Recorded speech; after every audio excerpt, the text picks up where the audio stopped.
প্রিয় ভাই বোনেরা, আজকে নির্বাচনকে বিতর্কিত করার জন্য, বাধাগ্রস্ত করার জন্য এরা উঠে পড়ে লেগেছে। সেই জন্য আজকে এখানে লাখো জনতার উপস্থিতিতে আপনাদেরকে এবং আপনাদের মাধ্যমে সকল মা বোন এবং সকল ভাই বোনদেরকে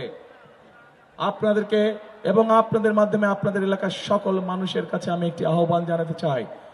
আপনাদেরকে অত্যন্ত সতর্ক এবং সজাগ থাকতে হবে, যাতে কেউ ষড়যন্ত্র করে আপনার সেই ভোটের অধিকারকে কেড়ে নিতে না পারে। আবার প্রিয় ভাই বোনেরা, নতুন গল্প শুনছি, ইদানিং নতুন গল্প শুনছি যে এবার বলে ভোট গণনা করতে অনেক বেশি সময় লাগবে।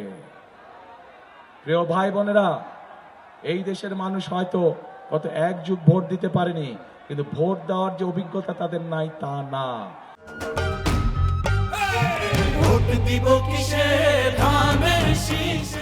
91 সালে ভোট দিয়েছে, 96 সালে ভোট দিয়েছে, 2001 সালে ভোট দিয়েছে। ভোট গণনা করতে কেমন সময় লাগে বাংলাদেশের মানুষের সেই ধারণা আছে।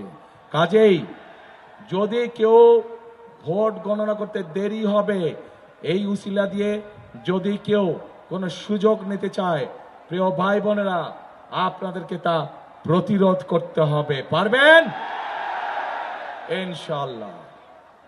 প্রিয় ভাই বোনেরা, আমি আগেই বলেছি, আমরা রাজনীতি করি, বিএনপি রাজনীতি করে এই দেশের মাটির জন্য, এই দেশের মানুষের জন্য, এবং সেই জন্যই বিএনপি বাংলাদেশের মানুষের সমর্থনে আল্লাহর রহমতে যতবার সরকার গঠন করেছে প্রত্যেক সময় বিএনপি চেষ্টা করেছে এমন কাজ করতে যেই কাজগুলোর মাধ্যমে এই এলাকার মানুষের উন্নয়ন হয়।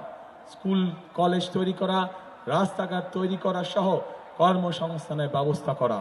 কিন্তু আমরা বিগত 15 বছর দেখেছি, বিগত 15 বছর আমরা দেখেছি কিভাবে দেশের মানুষকে তার এলাকার উন্নয়ন থেকে বঞ্চিত করা হয়েছে।